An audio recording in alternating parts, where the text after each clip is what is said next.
Hey guys and gals, Mike Cricket 113. Hope everybody's doing well. I just wanted to talk tonight about one of the subscribers on the channel, Mitch.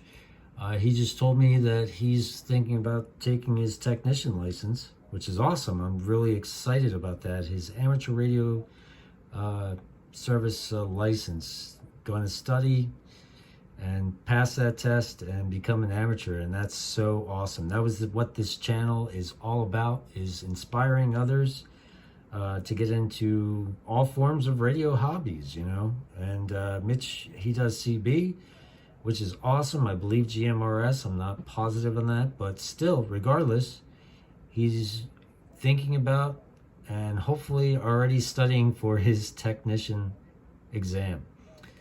Anyway, but I made a comment congratulating him, and I'm really stoked about it. And this is for you, bud. But like, I was suggesting a radio, once you pass, is the Yaesu FT-991 Alpha, which you guys seen for years on my channel here. I've had this thing for about 5 years now. I bought it after I passed my technician.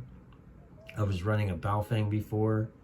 And then also, let's see if I can show you here. Yeah, after the Baofeng, I had this radio, the ICOM IC27H, which is a 2-meter monobander, 45-watt mobile radio, which I was using the other night when I was hosting a net. Got to keep the electronics and the capacitors in there happy. Turn it on every once in a while and run it. But so I had a Baofeng, which I still have, and I was using this, but when I finally passed my technician test, I got myself the Yaesu 991 Alpha. And the point of this is, Mitch, or anybody out there just thinking about getting a radio for the house, not so much the mobile, because I wouldn't want to bring this thing mobile unless I was going parks on the air camping or something like that. But for base station, your radio station, your setup, your shack, paying a little bit of money.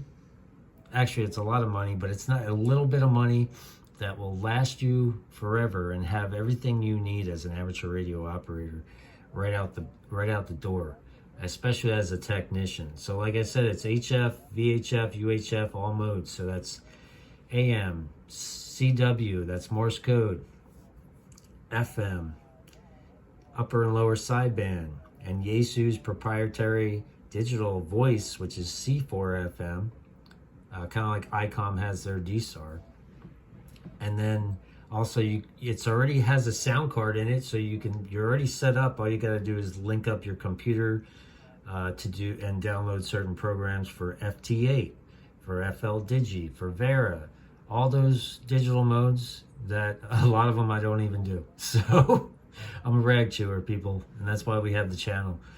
But yeah, it's all set up, so you don't have to buy a signal link or anything to hook up to it. It already has a sound card in the radio itself, and that's why I think it's a great option. So let me just go to the band button here. So yeah, we will have, right out of the box as a technician, you'll have your 2-meter, your 70 centimeter, your 6-meter. On all those 3 bands there, you have one radio doing that, okay? In all those modes I just mentioned, you have full privileges as a technician on 50 megahertz, 420 to 450 megahertz, and what is it, 144 to 148 megahertz on 2-meter. So you have all full privileges there. And then you also, as a technician, if you learn Morse code, you'll have some CW privileges on 15-meter, 40-meter, and 80-meter. And of course, you could use CW on 2-meter and 6-meter, and probably 10 as well. But anyway, just so you know, so you have all that right out of the box, all the modes. So if you want to work 2-meter sideband, you can, or maybe you want to work some satellites on 440 or 70 centimeters on sideband, you can, or FM or whatever. You know, 10 meters, you only get between 28.3 to 28.5 sideband phone portion, and then you get the digital RIDI or data and CW as well. So right out of the box, you have one radio that can do all those things. All right, I'm just saying. You can also listen to the airband, which is what the pilots use. You can listen to AM broadcast, and then still listen to all the other modes: 160, 80, 40, 30, 20 meter, 17 meter, 15 meter, 12 meter, so on and so forth. So pretty cool, pretty cool. So price point. So I'm on DX Engineering right now, and the price of it right now is $1299.95. Of course, that's plus tax, whatever state you live in and all that jazz. So a $1,300 radio. Now, when I bought mine maybe 5 years ago, it was about I'd say $1,100 or so. I also bought some other stuff with it. I use RTS systems to program it, so that costs a little bit more. If you're at DX Engineering or Gigaparts or your local ham radio supply store, they can hook you up with that. I also bought an antenna at the time, so which is the Tram 1480, as you know, and got that up on the air. 10 foot off the ground at first, but now we're up about 30 at the base, give or take, and then all the way to the top, almost 40. So height is might, but I think it's a great option. I mean, it does have a waterfall. The Icom 7100 does not.